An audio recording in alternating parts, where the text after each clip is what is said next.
I mean, with the way housing prices are going, I wouldn't be shocked if multi-generational households end up being more of a thing. I have lived where I live my whole life. I have never had to move. Not even for college, because I was a commuter, so I never lived on campus. I never lived in a dorm. I have never lived anywhere other than where I live now.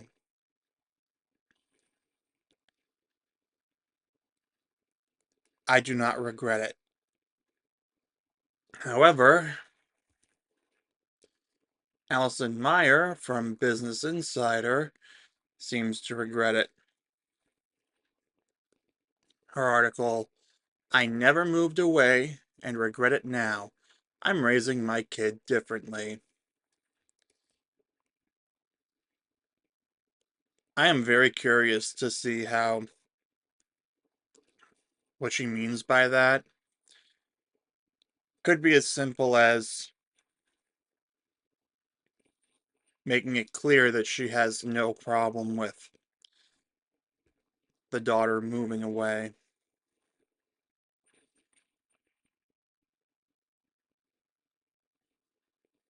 But before we find out, be sure to give this video a like and comment how often you've moved around in the past. Because again, me, I have literally never lived anywhere else but here.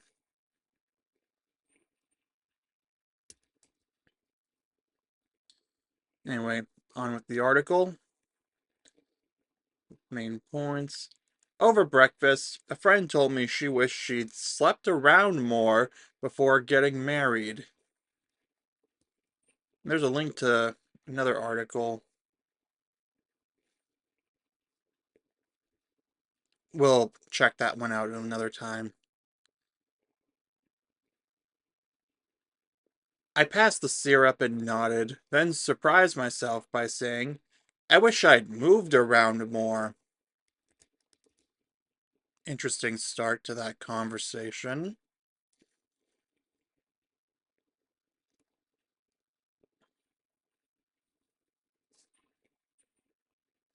Although I am curious to hear people's thoughts in the comments about that friend's wish to have slept around more, because out there in the internet, there's the whole dislike of high body counts,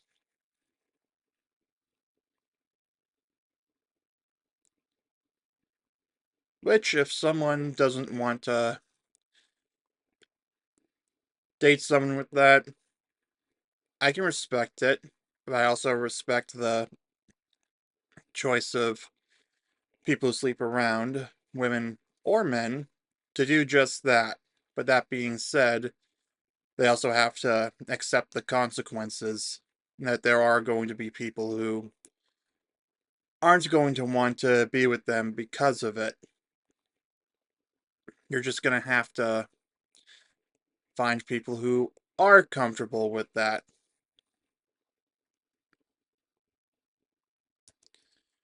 But getting back to the article, I live in Denver, about 5 minutes away from my mom, and I've never really left.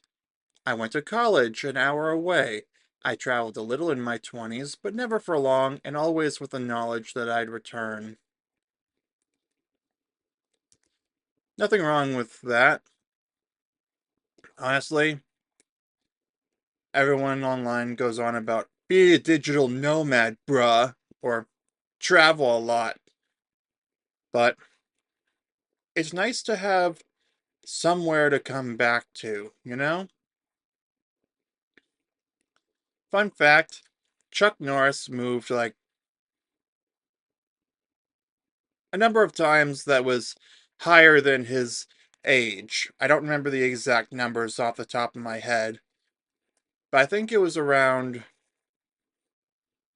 or it might have been almost in line with his age. I think it was 14 to or 15 times before he was 16. He had to move around a lot. And to that day, at the time of writing the autobiography, because it came out nearly 20 years ago now, he said he still felt unsettled at times. So that setup is not all fun and games.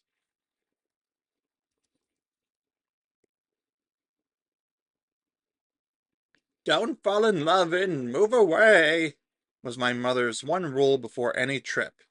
I followed that rule.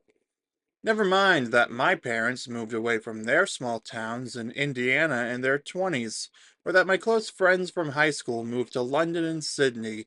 Their lives make me feel a complicated mix of envy and awe. Of course, I've felt the call to move. One of my favorite activities on vacation is to look at homes nearby for sale on Zillow. Cannon Beach, Oregon, Sydney, Australia, Guanajuato, Mexico, even the Twin Cities. They're all places I visited and thought, I could live here. I'll admit I kind of fantasized that for myself when I was in Florida last December. And honestly, that's really about it because that's the only real place I've actually been. I'll admit I also imagined myself living in upstate New York when I was there. And the median rent over there is way cheaper than the greater Boston area. So, upstate New York would probably be the first place I'd consider moving if I absolutely had to, because the very least I wouldn't have to spend as much money. Whether I would make as much money is a different question.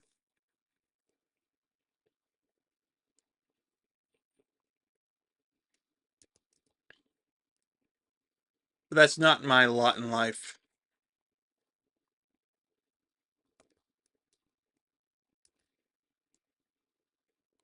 It is what it is. And I'd also like to add, um, I lost my train of thought. I'll let you know if it comes back to me. Responsibility was baked into my childhood. And there she is in Sydney, Australia. Clinically, it might be called parentification or codependence, but I knew it as love. My dad struggled with mental illness and holding a job. He was exciting, but also known to bankrupt us with one manic trip to Williams and Sonoma. What could he be buying there that would risk bankruptcy? Alright, I need to look up Williams and Sonoma really quick just so that I can.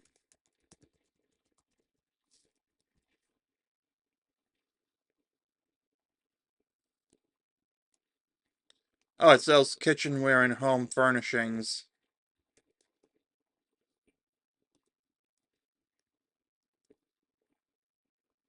Okay, I'm gonna stop right here before I either overthink this or say something insensitive about Allison's father here.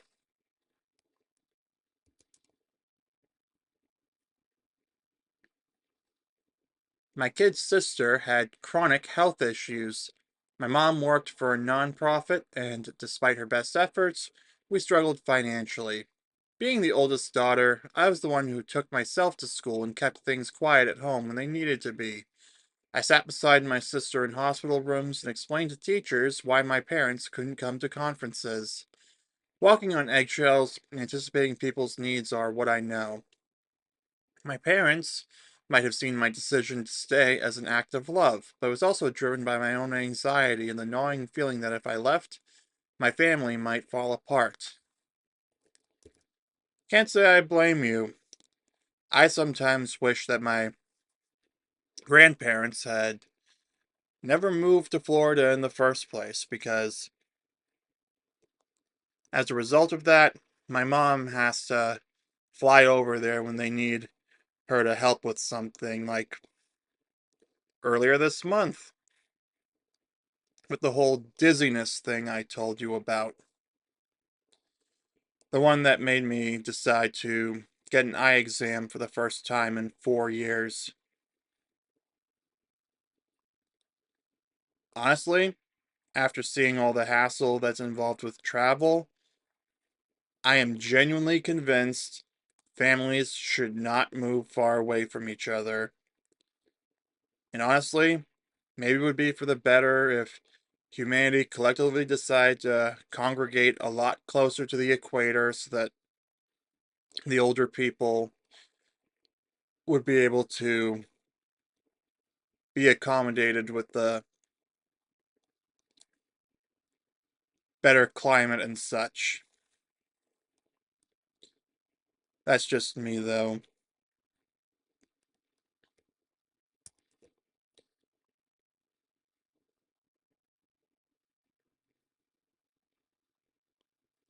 I believed my presence would prevent disaster. That, by staying nearby, I could keep the people I loved safe. So I stayed. Now I'm a mom myself. My daughter is 7, and she is already making plans to leave. When she grows up, she wants to design a house to live in with her best friend and lots of cats. She's considering Vail or maybe California. Where's Vail? Vail. I'm gonna guess Vail, Colorado, because that's one of the top results on Google.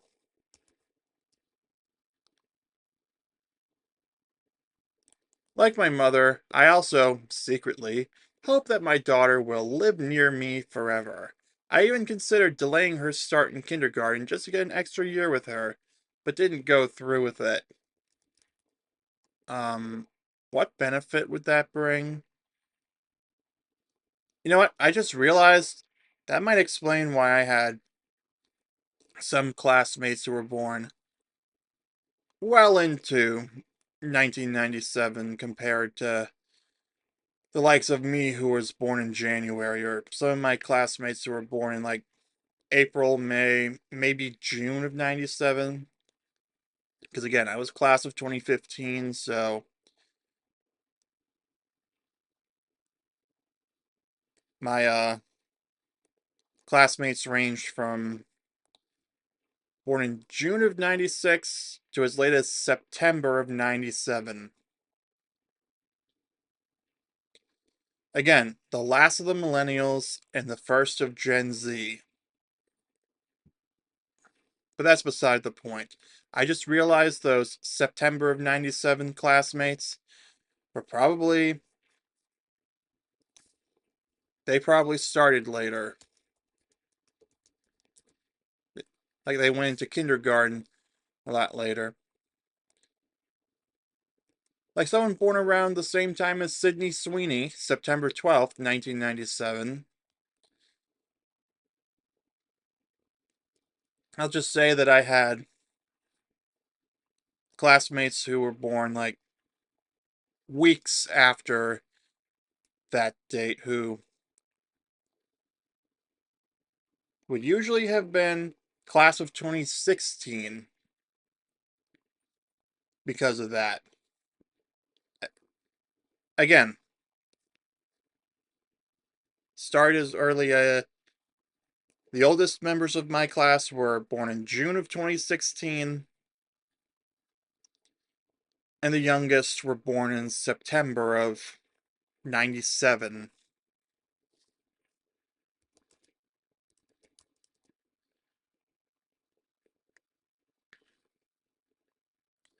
Anyway, getting back to the article. When she grows up, I think I need to be nearby in case she needs me. There's that codependence again, but I catch myself.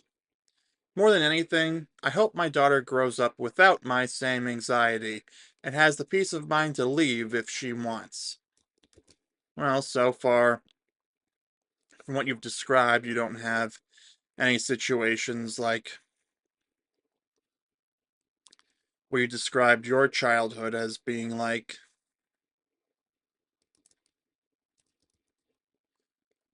I want her to trust that she is allowed to grow out of me and her dad. If she never once considers my feelings when choosing where to live, I'll have succeeded and hate it.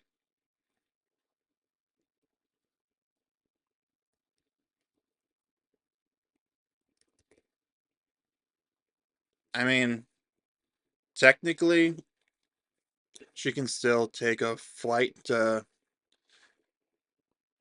sort things out if need be.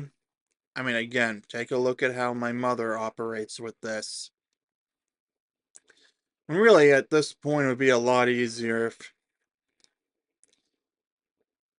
everyone was within a general proximity.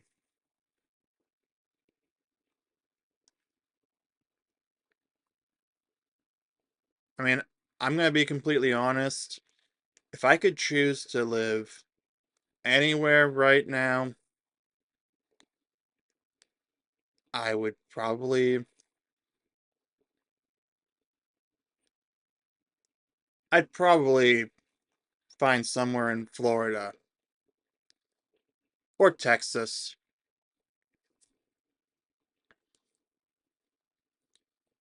But I'll tell you this much, I'm not against the greater Boston area because Boston still has good stuff to offer.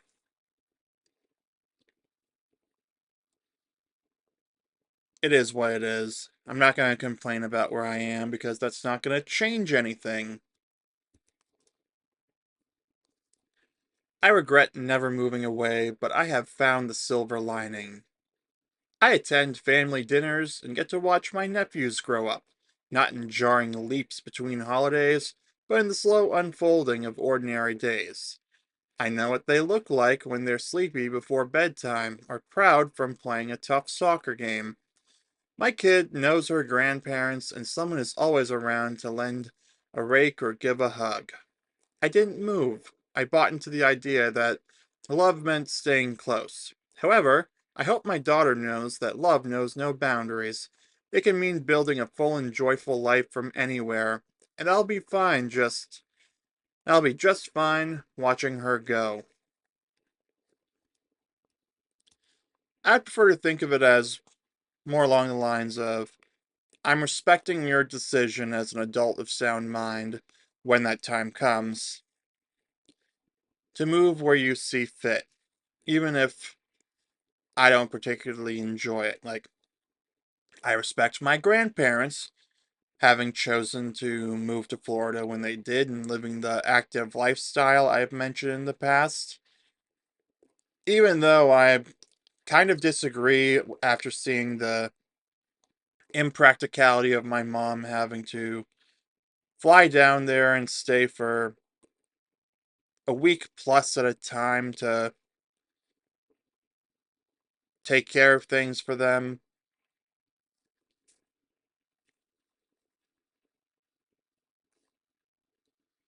when it would be so much easier if we were all within an hour's driving distance at most. Like some of my other relatives, I don't want to get into too much detail, but some of my other relatives closer or on the family tree, and a lot of the more distant ones happen to live like an hour's drive or so away from where I am now. It's not bad. It does get a little prohibitive at times in terms of how often we can see each other, especially with gas prices fluctuating. Yeah, honestly, I think it's for the better that families stay in proximity. Like Allison mentioned here, her her daughter knows her grandparents. See, that's why I've heard the arguments for extended families and such. Like one of the upsides of the multi-generational households is that you can really get to know your grandparents and other family and forge stronger bonds compared to the way we do it here now, at least since after World War II with the nuclear family. You know, just the two parents heading out to forge a life of their own and checking in to visit. I mean, with the way housing prices are going, I wouldn't be shocked if multi-generational households end up being more of a thing. See, I think that's why the birth rate is really declining with more people living at home longer. It's because back in the day, it was probably a lot less awkward for a multi-generational household to know that the uh what's the YouTube friendly term for that the act of conceiving a child was going on in the house. And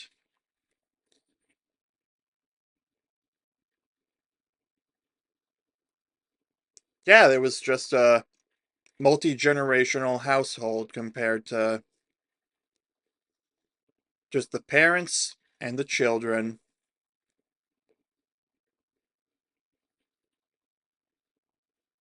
And then the children move away, they come in to visit, empty nesters and such.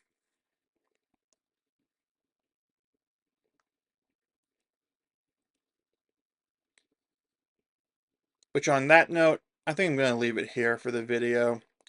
You comment down below your thoughts on all this. Give this video a like. Subscribe for daily videos, and I'll see you soon.